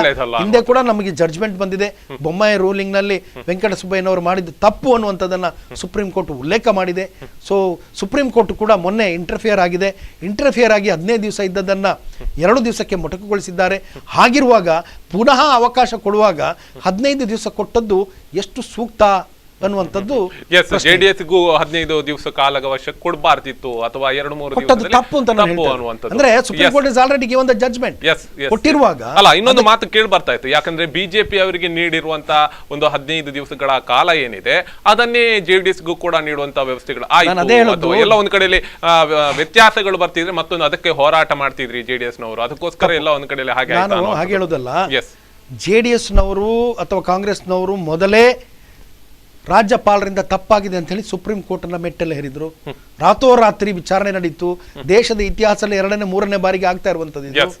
ಆದ್ರೂ ಕೂಡ ಸುಪ್ರೀಂ ಕೋರ್ಟ್ ತನ್ನ ವಿವೇಚನಾ ಶಕ್ತಿಯನ್ನ ಬಳಸಿ 15 ದಿವಸ ಇದ್ದದ್ದನ್ನ 2 ದಿವಸಕ್ಕೆ ಇಳಿಸಿ ಇದನ್ನ ಬಹುಮತ ಸಾಬೀತುಪಡಿಸಬೇಕು ಅನ್ನೋದನ್ನ ಇಳಿಸಿರುವಂತಹ ಮೂಲ ಉದ್ದೇಶ ಎಷ್ಟೇ, ಕುದುರೆ ವ್ಯಾಪಾರ ಆಗಬಾರ್ದು ಅಂತೇಳಿ. ಸೊ ಹಾಗೆ ಒಂದು ಮಾರ್ಗದರ್ಶನ ಸುಪ್ರೀಂ ಕೋರ್ಟ್ ಕೊಟ್ಟ ನಂತರವೂ ರಾಜ್ಯಪಾಲರು ಪುನಃ ಮತ್ತೊಂದು ಅವಕಾಶವನ್ನ ಕುದುರೆ ವ್ಯಾಪಾರಕ್ಕೆ ಮಾಡಿಕೊಟ್ಟದ್ದು ಅಷ್ಟೊಂದು ಸೂಕ್ತ ಅಲ್ಲ ಅನ್ನುವಂಥದ್ದು. ಮತ್ತೊಂದು ಮಾತು ಕೇಳ್ಬರ್ತಾ ಇರುವಂಥದ್ದು, ಸಾರ್ವಜನಿಕವಾಗಿ ಬಹಳಷ್ಟು ವಿಚಾರಗಳು ಕೂಡ ಕೇಳ್ಬರ್ತಾ ಇತ್ತು. ರಾಜಕೀಯದಲ್ಲಿ ರಾತ್ರೋರಾತ್ರಿ ಸುಪ್ರೀಂ ಕೋರ್ಟ್ ಅಲ್ಲೂ ಕೂಡ ಒಂದು ಜಡ್ಜ್ಮೆಂಟ್ ಅಥವಾ ಚರ್ಚೆಗಳು ನಡೀತವೆ. ಅಂದ್ರೆ ಎಲ್ಲೋ ಒಂದ್ ಕಡೆಯಲ್ಲಿ ಬಾಲಕಿ ಮಕ್ಕಳ ಮೇಲೆ ಅತ್ಯಾಚಾರ ಆದಾಗ್ಲೂ ಕೂಡ ಬಹಳಷ್ಟು ವಿಳಂಬ ಆಗತ್ತೆ ಒಂದು ಜಡ್ಜ್ಮೆಂಟ್ ಆಗಿರುವಂಥದ್ದು ಅಥವಾ ಶಿಕ್ಷೆ ಆಗುವಂಥದ್ದು. ರಾಜಕೀಯ ಅಂದ ಕೂಡಲೇ ಎಷ್ಟು ಬೇಗ ಅಥವಾ ರಾತ್ರೋರಾತ್ರಿ ಕೂಡ ನ್ಯಾಯ ಸಿಗುತ್ತೆ, ಮಕ್ಕಳಿಗೆ ಅಥವಾ ಇಂಥ ಒಂದು ಪ್ರಕರಣಗಳಿಗೆ ಯಾಕೆ ಸಿಗೋದಿಲ್ಲ ಅನ್ನುವಂಥದ್ದು ಕೆಲವು ನಿಮಗೆ ಗೊತ್ತಿರಬಹುದು. ಬಹಳಷ್ಟು ಸಾಮಾಜಿಕ ಜಾಲತಾಣಗಳಲ್ಲಿ ಬರ್ತಾ ಹರಿದಾಡ್ತಾ ಇದೆ. ಅದಕ್ಕೊಂದು ಉತ್ತರವೂ ಕೂಡ ಬೇಕಾಗಿದೆ. ಏನಂತೀರಿ ಇದಕ್ಕೆ ಏನಾದ್ರೂ? ಇದರಲ್ಲಿ ಸುಪ್ರೀಂ ಕೋರ್ಟ್ನ ತಪ್ಪೇನಿಲ್ಲ. ಯಾಕೆಂತ ಹೇಳಿದ್ರೆ ಸುಪ್ರೀಂ ಕೋರ್ಟ್ ನೆಸೆಸಿಟಿ ಇದ್ದಾಗ, ಬಹಳ ಎಮರ್ಜೆನ್ಸಿ ಇದ್ದಾಗ ಇಂತಹ ಅವಕಾಶವನ್ನ ಉಪಯೋಗ ಮಾಡ್ತದೆ, ರಾತ್ರಿ ಇದು ಮಾಡುವಂಥದ್ದು. ಹಿಂದೆ ಯಾಕೂಬ್ ಮೆಮನ್ ಅವನಿಗೆ ಬೆಳಗ್ಗೆ ಗಲ್ಲಾಗ್ತಾ ಇತ್ತು. ಆ ಗಲ್ಲಿನ ಒಳಗೆ ಒಂದು ಕಡೆಯ ಪ್ರಯತ್ನ ಅಂತ ಹೇಳಿ ಅವರ ವಕೀಲರು ಹೋಗಿ ಪ್ರಯತ್ನ ಮಾಡಿ ಆ ಗಲ್ಲನ್ನು ನಿಲ್ಲಿಸುವಂತ ಪ್ರಯತ್ನ ಮಾಡಿದ್ರು. ಕೊನೆ ಹಂತ ಅಂತ ಹೇಳಿದ್ರೆ ಇನ್ನೇನು ಎಕ್ಸಿಕ್ಯೂಷನ್ ಆಗ್ತದೆ, ಮರಣದಂಡನೆಗೆ ಒಳಗಾಗ್ತಾನೆ, ಅದರ ಒಳಗೆ ತೀರ್ಪು ಬರಬೇಕು. ಅದರಿಂದ ಆಗಿದ್ದಂತಹ ಆನರಬಲ್ ಜಸ್ಟಿಸ್ ದತ್ತು ಸಾಹೇಬರು ನಮ್ಮ ಕರ್ನಾಟಕದವರೇ ಈ ತೀರ್ಮಾನವನ್ನು ಕೈಗೊಂಡು ರಾತ್ರೋರಾತ್ರಿ ವಿಚಾರಣೆ ನಡೆಸಿ ಅದಕ್ಕೆ ಒಂದು ತೀರ್ಪನ್ನು ಕೊಟ್ಟರು, ಅದಕ್ಕೆ ಒಂದು ಅಂತಿಮ ಹಂತವನ್ನು ಮಾಡಿಕೊಟ್ರು. ಇಲ್ಲಿ ಕೂಡ ಇದು ಬಹಳ ಎಮರ್ಜೆಂಟ್ ಇಶ್ಯೂ. ಯಾಕೆಂತ ಹೇಳಿದ್ರೆ ನೆಕ್ಸ್ಟ್ ಡೇ ಏನಾಗ್ತದೆ ಅಂತ ಹೇಳಿದ್ರೆ ಬಹುಮತ ಸಾಬೀತಾಗ್ತದೆ. ಸ್ಪೀಕರ್ನವರ ಪಕ್ಷದ ಹಂಗಾಮಿ ಸ್ಪೀಕರ್ನ ಅವರು ನೇಮಕ ಮಾಡಿಬಿಟ್ಟಿದ್ದಾರೆ.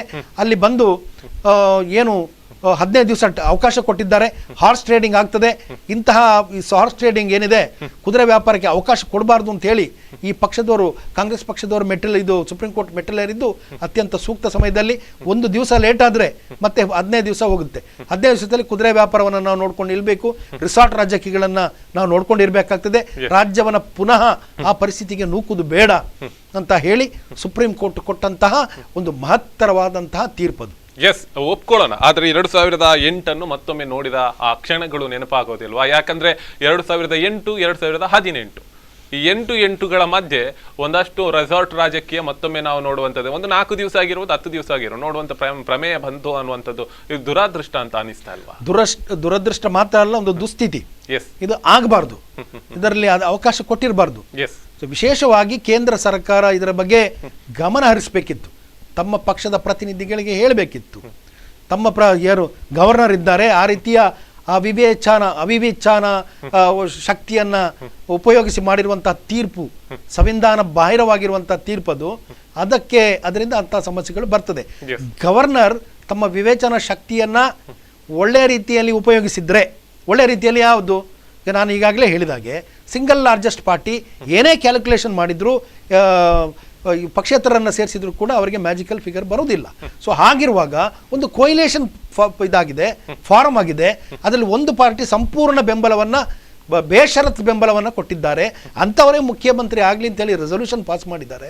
ಹಾಗಿರುವಾಗ ಅವರಿಗೆ ಅವಕಾಶವನ್ನು ಕೊಡದೆ ಇವರಿಗೆ ಕೊಟ್ಟು, ಈ ಪಾರ್ಟಿಗೆ ಕೊಟ್ಟು ಪುನಃ 15 ದಿವಸ ಅದಕ್ಕೆ ಮೆಜಾರಿಟಿ ಪ್ರೂವ್ ಮಾಡಲಿಕ್ಕೆ ಅವಕಾಶ ಕೊಡುವುದರ ಅರ್ಥ ಏನು? ನೀವು ಆದಷ್ಟು ಆ ಪಕ್ಷಾಂತರವನ್ನು, ಕುದುರೆ ವ್ಯಾಪಾರವನ್ನು ಮಾಡಿಕೊಳ್ಳಿ ಅಂತ ಈಗಲೂ ಕೊಟ್ಟಿರುವಂಥದ್ದು ಅದೇ ಉದ್ದೇಶದಿಂದ. ಸೊ ಅದರಿಂದ ನಮ್ಮ ಗವರ್ನರ್ ಹಿ ಹಸ್ ಫೇಲ್ಡ್, ಟೋಟಲಿ ಫೇಲ್ಡ್. ಅವರ ಪವರ್ಸ್ ಇದೆಯಲ್ಲ, ಇಟ್ ಇಸ್ ನಾಟ್ ಅಬ್ಸಲ್ಯೂಟ್. ಅವ್ರು ಏನು ಮಾಡಿದ್ದೆ ಅಲ್ಲ ಸರಿ ಅಂತಿಲ್ಲ.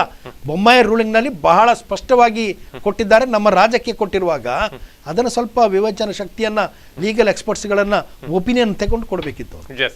ಎಸ್ ನಿಮ್ಮ ಜೊತೆ ಮಾತು ಮುಂದುವರಿಸ್ತೇನೆ. ಎಸ್ ವೀಕ್ಷಕರೇ, ಬಹಳಷ್ಟು ವಿಚಾರಗಳನ್ನು ಕೂಡ, ಕಾನೂನಾತ್ಮಕ ವಿಚಾರಗಳನ್ನು ಕೂಡ ಮಂಡಿಸ್ತಾ ಇದ್ರು, ಮಾತಾಡ್ತಿದ್ರು. ಎಸ್ ಮತ್ತಷ್ಟು ವಿಚಾರಗಳನ್ನು ಹಂಚಿಕೊಳ್ತೀನಿ. ಅದಕ್ಕಿಂತ ಮೊದಲು ಒಂದು ಪುಟ್ಟ ವಿರಾಮ.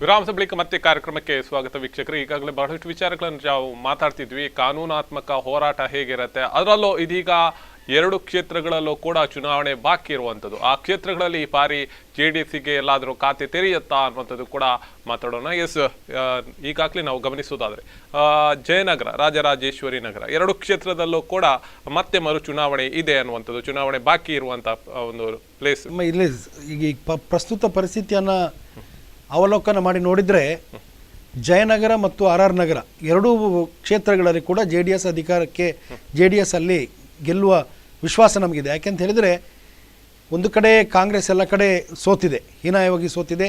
ರಾಜ್ಯದ ಆಡಳಿತದ ಚುಕ್ಕಾಣಿ ಹಿಡಿದಂತಹ ಮುಖ್ಯಮಂತ್ರಿಗಳೇ ಒಂದು ಕಡೆ ಸೋತಿದ್ದಾರೆ. ಸೊ ಈ ಪರಿಸ್ಥಿತಿಯಲ್ಲಿ ಅವರು ಪುನಃ ಪುಟಿದೇಳುವಂತಹ ಅವಕಾಶ ಕಡಿಮೆ. ಮತ್ತೊಂದು ಕಡೆ BJP ಅವರು ಈಗ ಫಲಿತಾಂಶ ಬಂದಲ್ಲಿಂದ ಆದಂತಹ ಎಲ್ಲ ಘಟನಾವಳಿಗಳನ್ನು ರಾಜ್ಯದ ಜನರು ಗಮನಿಸಿದ್ದಾರೆ. ವಿಶೇಷವಾಗಿ ಈ ಕುದುರೆ ವ್ಯಾಪಾರಕ್ಕೆ ಮಾಡಿದಂತಹ ಪ್ರಯತ್ನ, ಈ ಬಹುಮತ ಸಾಬೀತು ಮಾಡಲಿಕ್ಕೆ ಕಾನೂನು ಬಾಹಿರವಾಗಿ ಮಾಡಿದಂತಹ ಪ್ರಯತ್ನ, ಸೊ ರಾಜ್ಯಪಾಲರ ಪಾತ್ರ, ಎಲ್ಲ ವಿಚಾರವನ್ನು ರಾಜ್ಯದ ಜನರು ಬಹಳ ಹತ್ತಿರದಿಂದ ಗಮನಿಸಿದ್ದಾರೆ.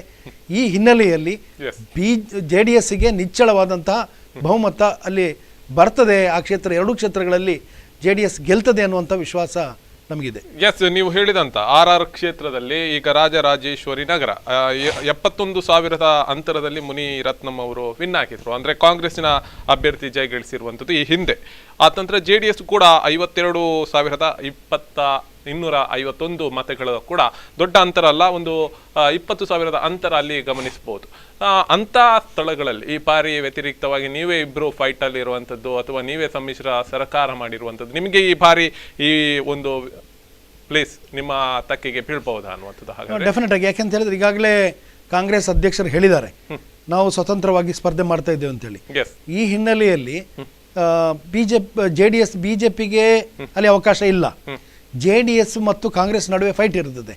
ಸೊ ಹಾಗಿರುವಾಗ JDSಗೆ ಹೆಚ್ಚಿನ ಅವಕಾಶ. ಯಾಕೆಂತ ಹೇಳಿದ್ರೆ, ಒಂದು ಕಡೆ ಮುನಿರತ್ನಂ ಅವರು ಮಾಡಿದಂತಹ ಅವ್ಯವಹಾರ ಆ ಕ್ಷೇತ್ರದ ಜನರು ಎಲ್ರಿಗೂ ಗೊತ್ತಿದೆ, ಮತ್ತು ಕಾಂಗ್ರೆಸ್ನ ಹೀನಾಯ ಸೋಲು, ರಾಜ್ಯಾದ್ಯಂತ ಆದಂಥ ಸೋಲು, ಮುಖ್ಯಮಂತ್ರಿಗಳಿಗೆ ಆದಂಥ ಸೋಲು. ಸೊ ಒಂದು ಕಡೆ ಆದರೆ, ಮತ್ತೊಂದು ಕಡೆ ರಾಜ್ಯಪಾಲರು, BJP ಪಕ್ಷ ಅವರು ಮಾಡಿದಂತಹ ಕುದುರೆ ವ್ಯಾಪಾರಕ್ಕೆ ಮಾಡಿದಂತಹ ಪ್ರಯತ್ನ, ಸೊ ಬಹುಮತ ಸಾಬೀತು ಮಾಡಲಿಕ್ಕೆ ವಾಮ ಮಾರ್ಗ ಅನುಸರಿಸಿದಂತಹ ನೀತಿ, ಇದೊಂದು ಕಡೆ ಅವರಿಗೆ ಹಿಂದೇಟಾಗ್ತದೆ. ಸೊ ಈ ಹಿನ್ನೆಲೆಯಲ್ಲಿ JDS 2 ಕ್ಷೇತ್ರವನ್ನ ಗೆಲ್ತದೆ ಅಂತ. BBMP ಅಲ್ಲೂ ಕೂಡ ನೀವು ಒಟ್ಟಿಗೆ ಅಲ್ಲಿ ಸರ್ಕಾರ ಅಥವಾ ಒಂದು ಕಾರ್ಯವೈಖರಿಯನ್ನು ಮಾಡ್ತಾ ಇದ್ದೀರಿ. ಎಸ್ BBMPಯಲ್ಲಿ ನೀವು ಗಮನಿಸುವುದಾದ್ರೆ ಎರಡು ಕ್ಷೇತ್ರಗಳು, ಈ ಕ್ಷೇತ್ರದಲ್ಲಿ ನಿಮ್ಮ ಪ್ರಾಬಲ್ಯತೆ ಹೆಚ್ಚಿದೆ. ಕಾಂಗ್ರೆಸ್ ಮತ್ತೆ JDS 2ನೇ ಸ್ಥಾನದಲ್ಲಿ ಇರುವಂತದ್ದು, ತೃತೀಯ ಸ್ಥಾನದಲ್ಲಿ BJP ಅಂದ್ರೆ ಅಲ್ಪ ಮತದಲ್ಲಿ ಒಂದು 2,000 ಅಂತರದಲ್ಲಿ BJP 3ನೇ ಪ್ಲೇಸ್ ಅಲ್ಲಿ ಇರುವಂತದ್ದು. ಆದ್ರಿಂದ ಜೊತೆಯಾಗಿ ಸ್ಪರ್ಧೆ ಮಾಡಬಹುದಿತ್ತು.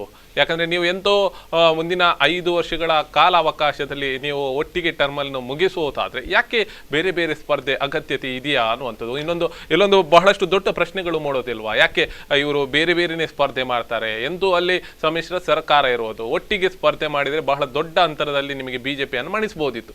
ಯಾಕೆ ನೀವು ಹಾಗಾದ್ರೆ ಬೇರೆ ಬೇರೆ? ಸಮ್ಮಿಶ್ರ ಸರ್ಕಾರ ಆದದ್ದು ಚುನಾವಣೆ ನಂತರ, ಫಲಿತಾಂಶದ ನಂತರ, ಚುನಾವಣೆ ಪೂರ್ವವಾದಂತಹ ಹೊಂದಾಣಿಕೆ ಇರಲಿಲ್ಲ. ಸೊ ಇದರಲ್ಲಿ ಕೂಡ ಅದೇ ರೀತಿಯ ಆ ರೀತಿಯ ಹೊಂದಾಣಿಕೆ ಅಂದ್ರೆ ಚುನಾವಣೆ ಫಲಿತಾಂಶ ಬರುವಂತ ಹೊಂದಾಣಿಕೆ ಆಗ್ಬಹುದು. ಅದಕ್ಕೆ ಬದಲಾಗಿ ನಮ್ಮ ಅಲ್ಲಿ ಹೆಚ್ಚು ಪ್ರಾಬಲ್ಯ ಇರುವಂತಹ ಪ್ರದೇಶ, ಸೊ ಈ ಎರಡು ಪಕ್ಷಗಳ ಈ ಘಟನಾವಳಿಗಳ ಹಿನ್ನೆಲೆಯಲ್ಲಿ JDSಗೆ ನಮಗೆ ಸ್ವತಂತ್ರವಾಗಿ ಗೆಲ್ಲುವಂತಹ ಅವಕಾಶ ಹೆಚ್ಚು ಅನ್ನುವಂಥದ್ದು. ಎಸ್, ಇನ್ನೊಂದು ಕಡೆಯಲ್ಲಿ ನಾವು ಗಮನಿಸುವುದಾದ್ರೆ ಈಗಾಗಲೇ ನಾವು ಜಯನಗರ ಅಂತ ಹೇಳ್ತಾ ಇರುವಂಥದ್ದು, ಜಯನಗರದಲ್ಲಿ ಅಲ್ಲಿ ತೃತೀಯ ಭಾಗದಲ್ಲಿ ಅಥವಾ 3ನೇ ಪ್ಲೇಸ್ ಅನ್ನು JDS ಕಾಯ್ದುಕೊಳ್ತಾ ಇರುವಂಥದ್ದು. ಅಲ್ಲಿ ಮೊದಲನೇದಾಗಿ BJP ಪ್ಲೇಸ್ ಅಲ್ಲಿ ಇರುವಂಥದ್ದು ಜಯನಗರದಲ್ಲಿ. BJP ಅದರದ್ದೇ ಆದಂತಹ ವಿಜಯ್ ಕುಮಾರ್ ಅವರು ಕೂಡ ಅಲ್ಲಿ ಬಹಳಷ್ಟು ಪ್ರಾಬಲ್ಯತೆ ಹೊಂದಿದೆ. ಅಲ್ಲಿ ಹೇಗೆ ನಿಮಗೆ ಫೈಟ್ ಮಾಡಬಹುದು ಅನ್ನುವಂಥದ್ದು? ಅಲ್ಲಿ ಕೂಡ ಇದೆ. ಎರಡು ವಿಚಾರಗಳನ್ನು ತಮ್ಮ ಮುಂದೆ ಈಗಾಗಲೇ ಹೇಳಿದ್ದೇನೆ. ಒಂದು ಗವರ್ನರ್ ಮತ್ತೆ BJP ಮಾಡಿದಂತಹ ರಾದಂತ, ಮತ್ತೊಂದು ಕಡೆ ಕಾಂಗ್ರೆಸ್ನ ಹೀನಾಯ ಸೋಲು, ಜನರಿಂದ ತಿರಸ್ಕರಿಸಲ್ಪಟ್ಟಂತಹ ಕಾಂಗ್ರೆಸ್ ಒಂದು ಲೆಕ್ಕದಲ್ಲಿ ಅಧಿಕಾರದಲ್ಲಿ ಇದ್ದವರು. ಸೊ ಎರಡು ಹಿನ್ನೆಲೆಯಲ್ಲಿ ಈಗ ಕುಮಾರಸ್ವಾಮಿ ಅವರು ಅಧಿಕಾರ ವಹಿಸಿಕೊಳ್ಳುವಂಥ ಸಂದರ್ಭ, ನಮಗೆ ಅಧಿಕಾರ ಬಂದಿರುವಂಥ ಸಂದರ್ಭ. ಸೊ ಈ ಎಲ್ಲ ಹಿನ್ನೆಲೆಯಲ್ಲಿ JDSಗೆ ಹೆಚ್ಚಿನ ಅವಕಾಶ ಇದೆ, ಅಲ್ಲಿ ಹೆಚ್ಚಿನ ಅವಕಾಶಗಳು ಇದೆ ಅನ್ನುವಂಥದ್ದು. ಎಸ್, ಈಗಾಗಲೇ ನಾವು ಗಮನಿಸುವುದಾದ್ರೆ ಈ ಒಂದು ರಾಜ್ಯದಲ್ಲಿ ಮುಂದಿನ ದಿನಗಳಲ್ಲಿ ವಿಶ್ವಾಸ ಮತ ಮಂಡನೆ ಆಗಬೇಕಾಗಿದೆ ವಿಧಾನಸಭೆಯಲ್ಲಿ. ಎಸ್, ಈ ವಿಧಾನಸಭೆಯಲ್ಲಿ ವಿಶ್ವಾಸ ಮತ ಮಂಡನೆ ಆಗುವಂತ ಸಂದರ್ಭದಲ್ಲಿ ಮತ್ತೆ ಎಡವಟ್ಟು ಆಗುವಂತ ಸಾಧ್ಯತೆಗಳು ಇದೆಯಾ ಅನ್ನುವಂಥದ್ದು. ಯಾಕಂದ್ರೆ ನೀವು ಹೇಳಿದ್ರಿ ಕುದುರೆ ವ್ಯಾಪಾರಕ್ಕೆ ಮತ್ತಷ್ಟು ಎಡೆಮಾಡಿ ಕೊಟ್ಟಿದ್ದಾರೆ ಒಂದು ಕಡೆಯಲ್ಲಿ ಅನ್ನುವಂಥದ್ದು.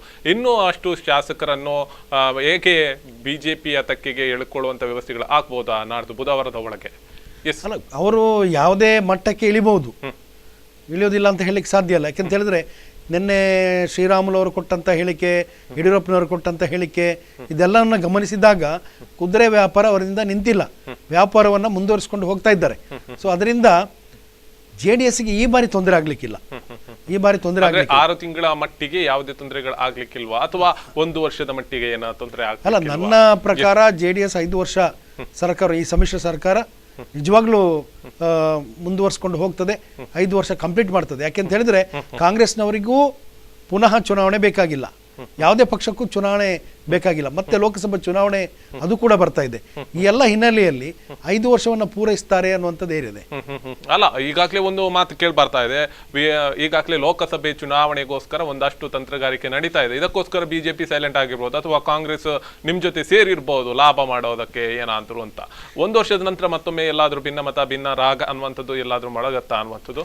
ರಾಜಕೀಯದಲ್ಲಿ ನಾವು ಮುಂದೆ ಏನಾಗ್ತದೆ ಅಂತ ಊಹೆ ಮಾಡ್ಲಿಕ್ಕೆ ಆಗುದಿಲ್ಲ. ಯಾರು there are no permanent friends and foes ಅಂತ ಹೇಳ್ತಾರೆ. ಸೊ ಹಾಗೆ ಯಾರೂ ಶತ್ರುಗಳಲ್ಲ, ಮಿತ್ರರಲ್ಲ. ಏನ್ ಕಾಂಬಿನೇಷನ್ ಆಗ್ತದೆ ಮುಂದಿನ ಭವಿಷ್ಯ ಹೇಳೋದಂತ ಈಗ ಪ್ರಸ್ತುತ ರಾಜಕೀಯ ಪರಿಸ್ಥಿತಿಯಲ್ಲಿ ಮುಂದಿನ ಭವಿಷ್ಯ ನಾವು ಹೇಳುವಂಥದ್ದು ಬಹಳ ತೊಂದರೆ ಆಗ್ತದೆ, ಹೇಳಲಿಕ್ಕೆ ಆಗುದಿಲ್ಲ. ಎಲ್ಲರೂ ಅಥವಾ ಇತ್ತೊಮ್ಮೆ ನೀವು ಹೇಳಿದಾಗ ಯಾರು ಶತ್ರು ಅಲ್ಲ, ಯಾರು ಮಿತ್ರರು ಅಲ್ಲ ಅನ್ನುವಂಥದ್ದು ಮತ್ತೊಮ್ಮೆ ಪ್ರೂವ್ ಆಯ್ತು ಈ ಸಂದರ್ಭದಲ್ಲಿ. ಎಲ್ಲರೂ ಕೂಡ ಬಾಯ್ ಅನ್ನುವಂಥದ್ದು ಒಂದು ಸನ್ನಿವೇಶನದಲ್ಲಿ ಯಡಿಯೂರಪ್ಪನವರು ಹೊರಗೆ ನಡೆಯುವಾಗ್ಲೂ ಖರ್ಗೆ ಅವರು ಮತ್ತೆ ಅವರನ್ನು ಕೂಡ ಭೇಟಿ ಆಗ್ತಾರೆ, ಆ ಸಂದರ್ಭದಲ್ಲಿ ಕೈ ಕುಲುಕ್ತಾರೆ. ಅಂದ್ರೆ ವಿಧಾನಸಭೆಯ ವಿಶ್ವಾಸ ಮಂಡನೆ ಮಾಡೋದ್ರಲ್ಲಿ ವಿಫಲ ಆದ ನಂತರವೂ ಹೋಗುವಾಗ ಕೇಂದ್ರದ ವಿಪಕ್ಷ ನಾಯಕ ಖರ್ಗೆ ಅವರ ಕೈಯನ್ನು ಕೂಡ ಕುಲುಕ್ತಾರೆ. ಒಟ್ಟಾರೆ ಆ ಸನ್ನಿವೇಶ ಏನು ಅನ್ನುವಂಥದ್ದು ಹಾಗಾದ್ರೆ ಅದು ಹಿಂದಿನಿಂದಲೂ ಬಂದಂತ ನಮ್ಮ ಇದು ಪ್ರಜಾಪ್ರಭುತ್ವದ ಒಂದು ಪರಂಪರೆ. ನಾವು ರಾಜಕೀಯವಾಗಿ ಪರಸ್ಪರ ದ್ವೇಷ ಮಾಡ್ತೇವೆ ಹೊರತು ವೈಯಕ್ತಿಕವಾಗಿ ಯಾವುದೇ ದ್ವೇಷ ಇಲ್ಲ.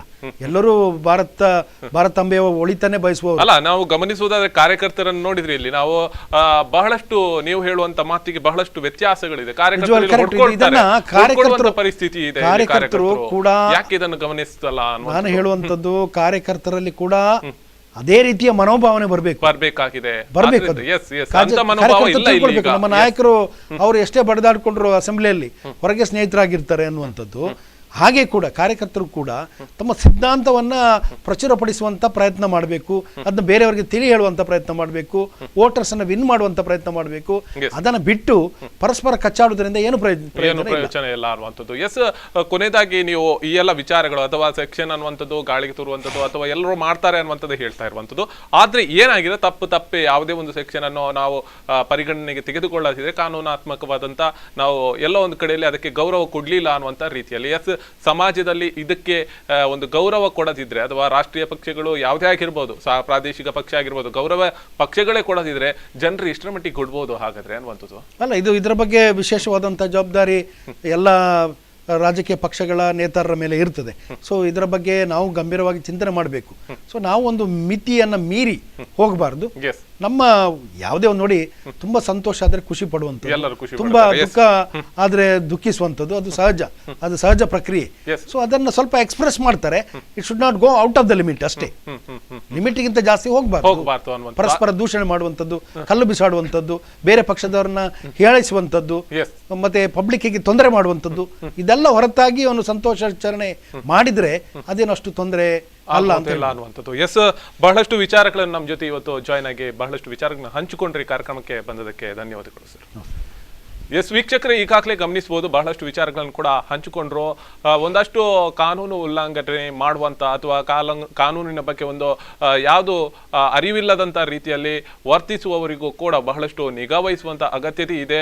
ಯಾಕಂದ್ರೆ 144 ಸೆಕ್ಷನ್ ಅನ್ನುವಂಥದ್ದು ಎಲ್ಲರಿಗೂ ಕೂಡ ಅನ್ವಯ ಆಗತ್ತೆ ಅನ್ನುವಂಥ ಮಾತುಗಳನ್ನು ಕೂಡ ಹೇಳಿದ್ರು. ಯಾವುದೇ ಪಕ್ಷ ಆಗಿರ್ಬೋದು, ಯಾವುದೇ ಕಾರ್ಯಕರ್ತರಾಗಿರ್ಬೋದು, ಎಲ್ರಿಗೂ ಕೂಡ ಜನಸಾಮಾನ್ಯರಿಗೂ ಕಾನೂನು ಒಂದೇ ರೀತಿ ಇರತ್ತೆ. ಅದರ ಪರಿಪಾಲನೆ ಮಾಡುವಂಥದ್ದು ನಮ್ಮ ಜವಾಬ್ದಾರಿ ಕೂಡ ಅಂತ ಹೇಳ್ತಾ ಈ ಕಾರ್ಯಕ್ರಮವನ್ನು ಮುಗಿಸ್ತಾ ಇದ್ದೇನೆ. ಸುದ್ದಿ, ಮಾಹಿತಿ, ಮನರಂಜನೆ ನೋಡ್ತಾ ಇರಿ ಸ್ಪಂದನ.